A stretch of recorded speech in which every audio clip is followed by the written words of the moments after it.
our much appreciation from GMG Productions. I hope you all enjoyed the excerpts inside. There they are getting ready. We're excited to bring you the London West End production of Matilda.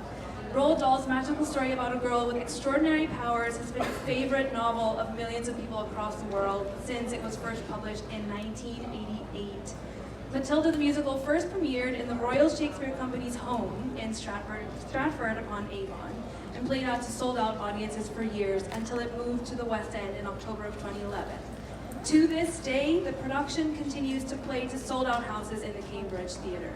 So the production that you're seeing here is the international tour of the London West End production.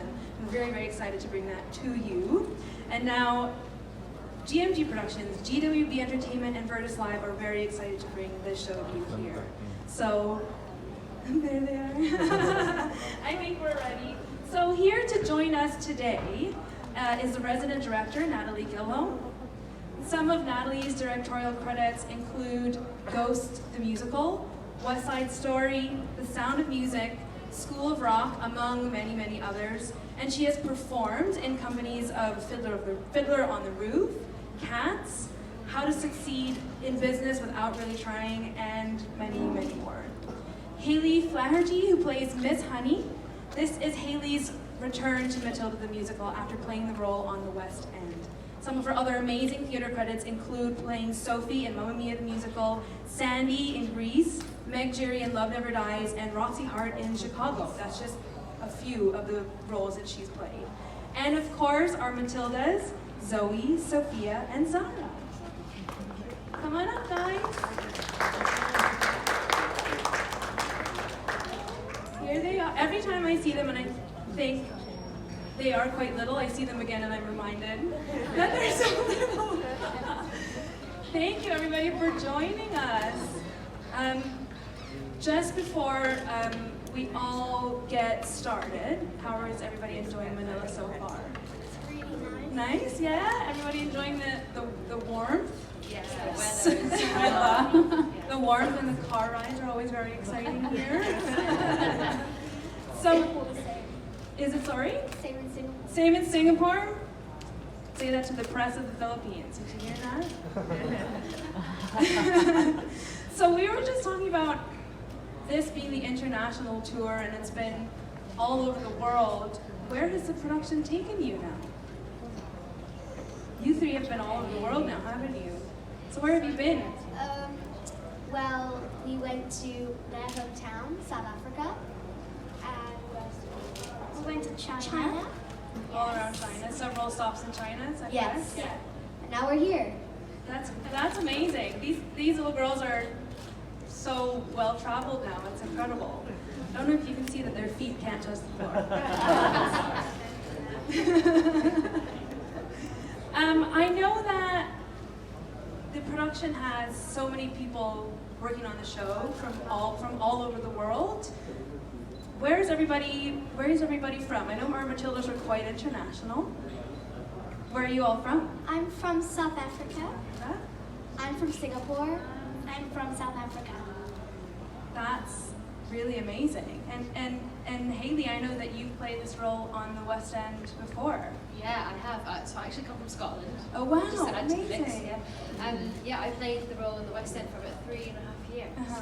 Yeah. And Natalie, how long have you been with the production? All over the place, I'm sure. No, only about, I learned it with the girls in South Africa. Oh wow, that's 18 amazing. months ago, yeah. And I'm Australian, so there's another country represented.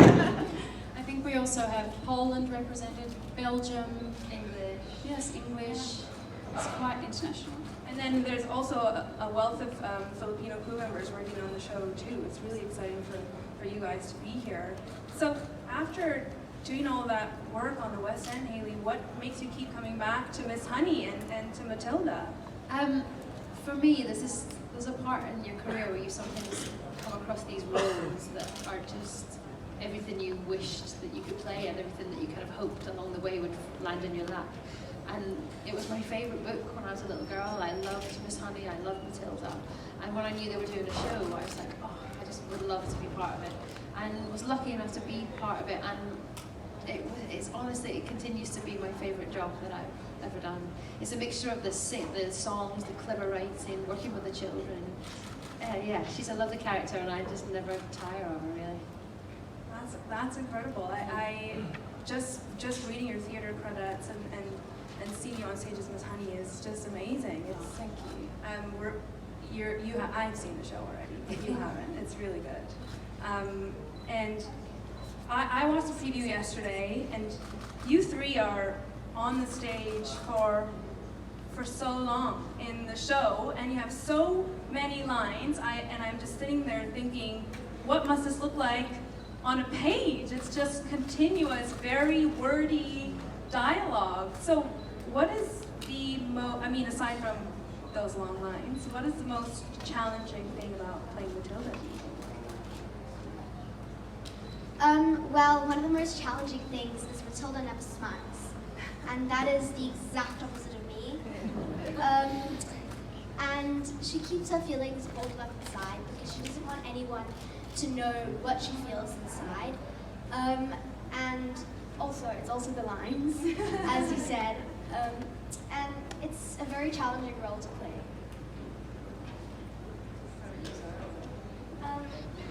It's quite hard to sing, dance, and act at the same time. It's called a triple threat.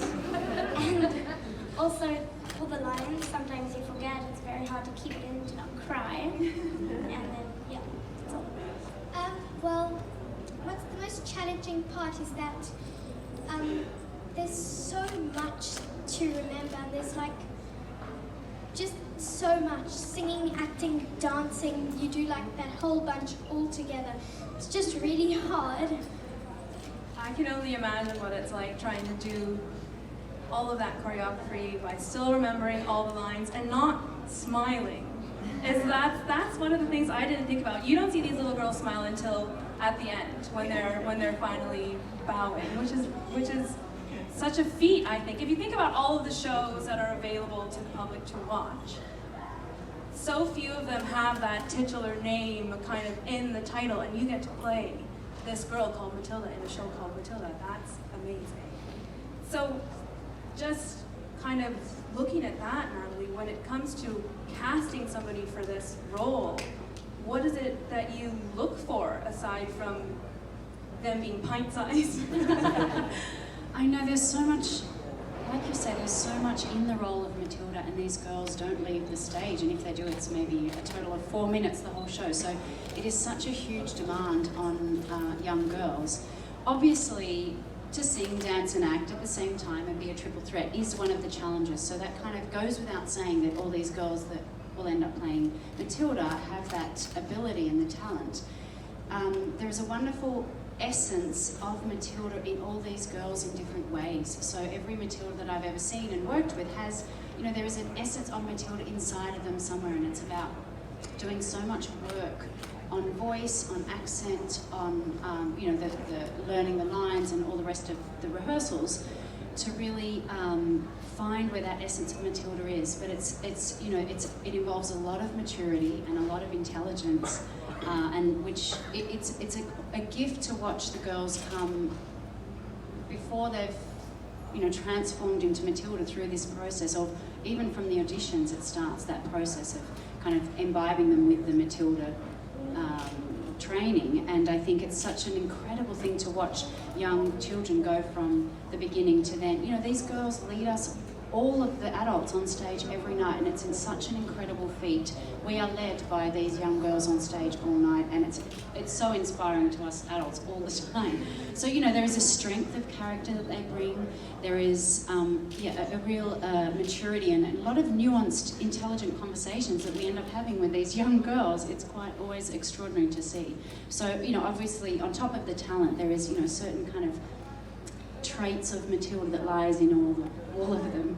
So that's kind of more like a quadruple threat. If we're saying that they need to sing, dance, act, and carry that kind of maturity that this role required. Do you guys even know that you're doing that?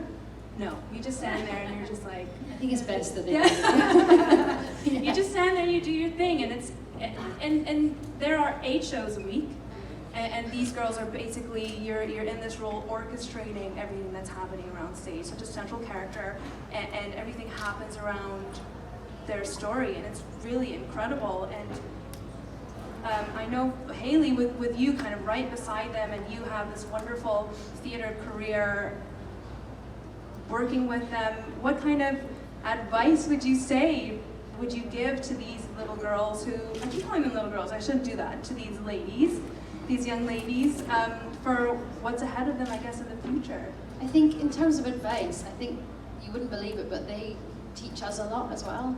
Sometimes when you get to work and when you're an adult, you know, you love your job, but it is a job, and some days you come in, you know, maybe things have happened on the way to work, and you take a look at these people who have got this whole show on their shoulders, and they're just, and you're not oblivious to it, you know what you've got to do, don't you? But they come in and they're just so positive and disciplined, so they kind of teach us as well. And I would say that they are really special girls. All the children are really special, and I think if you want to keep doing this, just carry on the way you are, because you're pretty phenomenal already.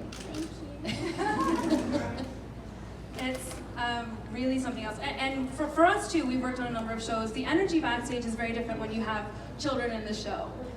They always enter the room, and right away the energy does change quite a bit, because you know that not only are they kind of relying on you, they're very much bringing in this like new, very youthful, I guess, I don't know what other word to use to describe it, to everybody. And that energy, especially on stage, is just so contagious, and the people in the audience feel that as well, as I'm sure you know. Yeah, and I feel like what's wonderful I often get asked the question, is it hard to work with children? And I say the opposite. I love working with children because of that energy that they bring, but also children's imaginations are so raw and just willing to go anywhere. And I think often when we grow up and mature through adults, which is, you know, a lot of When I Grow Up, the number that you saw on the swings, the lyrics are so phenomenal in that, because it reminds us that we forget to think like children anymore and have that imagination that runs wild. And so that's what's wonderful about working with children. It reminds us to open our minds and keep our imagination open and free. I think that's the wonderful thing about the show, is that for anybody watching at anybody's age, you just leave with that kind of sense of wonder and hope, and that's really wonderful. So I guess it's time for the $1 million question. Why do you think Manila audiences should come and watch Matilda? It's really an amazing show, and the ending's like my favorite part. And I just think it's such a nice show. I think it's one of those shows that you'll leave singing the tunes. 2, you'll be thinking about it for days, the stories, the characters. You'll be kind of so glad that Matilda did what she did. There's a lot of magic in the show, isn't there? There's little bits like of magic that we can't really tell you about. And just to see these girls and all the children, she is the strongest character in this show, and you kind of leave thinking, yeah, she did good. The girl did good. One of the things that we learn from Matilda, I think, watching the show, is that we all have the power inside ourselves to make the world a better place. And if we see something that's not right, you make a change, and that change can come with one person. In this little case, it's a young girl. So it's I think one of the main themes of this show is to use your own powers to make the world a better place. I think you should come watch the show, because Matilda is such a strong, very, well, I would say grown up, and she knows how to take care of herself, because her parents are very mean and cruel. And in the end, the way all the pieces of the puzzle fit together is just phenomenal, and I love the show so much. I think you should go watch the show, because it would keep you entertained for days, and you won't stop thinking about it. And it's got like secrets and magical stuff, moving things with Matilda's eyes, and it's got one little dangerous thing in it. Amanda Thripp. That's all we'll say, right? It's another secret. It's another little secret. I guess you're just going to have to see the show, and you will this evening. So, ladies and gentlemen, please another round of applause for our beautiful panel here with us today. This March is National Women's Month, and what a better way to celebrate women, young ladies, than by watching Matilda. So we're just going to hold for a couple of photos for everybody, and that will be the final wrap up for our media call this afternoon. Thank you.